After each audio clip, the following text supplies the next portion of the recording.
Hi, today I'm going to show you the second thread for bead crochet that I sell in my Etsy shop. And why do I sell it? Well, because it's great for bead crochet, and I will show you why. First, some general information. On the official website, it says that YarnArt Canarias is a fine yarn that has 100% mercerized cotton content.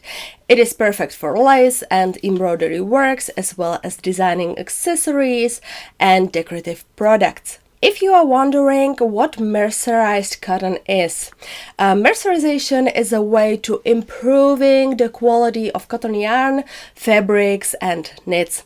It's a process that was developed in the mid-19th century by British chemist John Mercer and is still used today.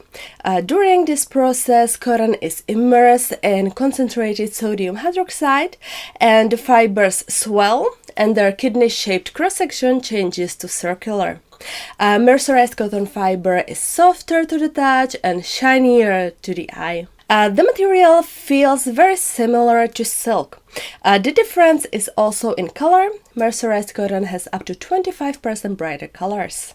As for the skein, this one has 20 grams and in those 20 grams there are 203 meters of thread.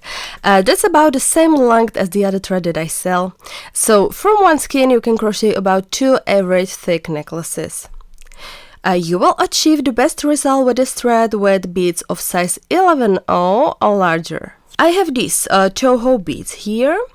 I strung about 7 repetitions of the pattern. Those who have been following me for a long time know that I like to start bead crochet row with the magic ring. If you are interested, you can find a whole playlist of bead crochet tutorials on my channel where I explain all kinds of techniques.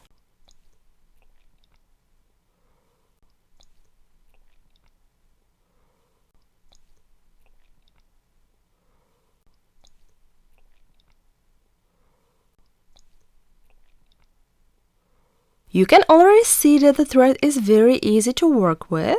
The hook doesn't get stuck on the individual strands of the thread. Just for completeness, I'm using a hook of size 0.5 millimeters, so I basically don't have room for reducing the size of the hook.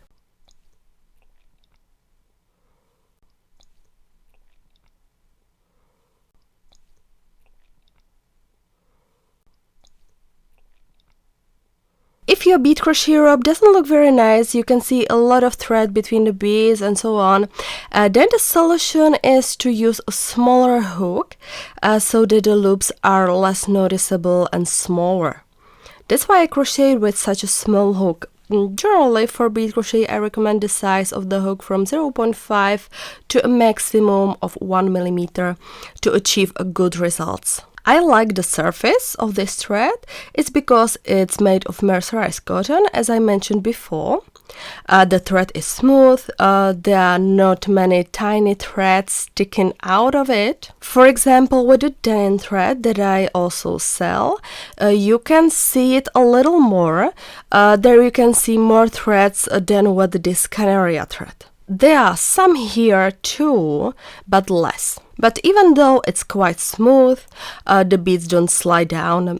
For me, the slipperiness of the thread is a very important factor when choosing a thread for bead crochet, because if the thread slides, I have to push the beads up all the time and it slows me down while working. Here I have to put this thread almost perpendicular to make the beads slide down, which is nice.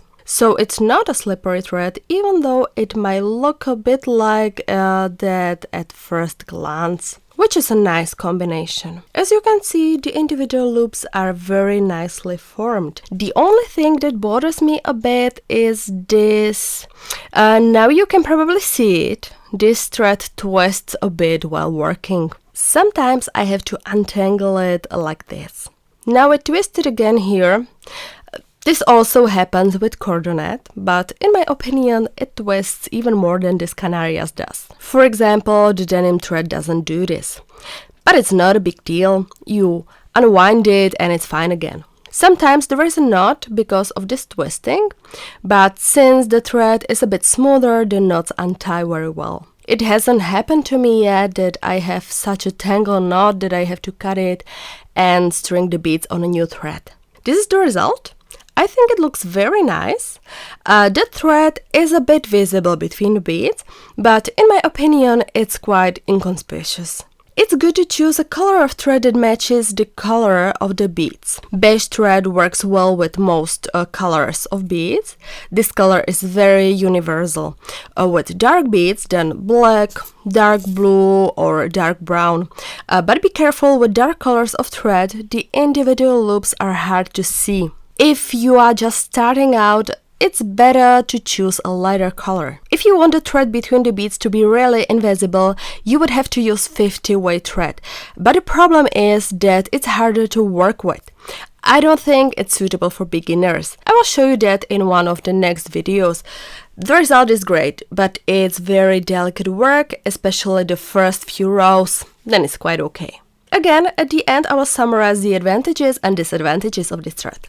The advantage is definitely that it's non-slippery. The beads can be beautifully moved along the thread without sliding down by themselves, although the thread may look like it's quite shiny at first glance. It's easy to work with, the individual loops are nicely formed. The thread doesn't fray into individual strands, so the hook doesn't get stuck and the work is smooth. The disadvantage is that it twists a bit while working. You will feel it especially with longer strings. The more beads you have on the thread, the more it will twist gradually. But any knots are usually easy to untie. Overall, I rate this thread very positively, and that's why I decided to offer it to you as well. So if you want to try it, I have a 15% discount for you, and if you want to buy a pattern as well, you will get it for half the price. I just think you need to make 2 orders because Etsy probably doesn't accept 2 codes at once. So thanks for watching. If you are interested in more about my work, you can find me on various social media sites, on Instagram, Facebook, and for premium content you can also check out YouTube membership or Patreon. Happy beading and see you next time. Bye!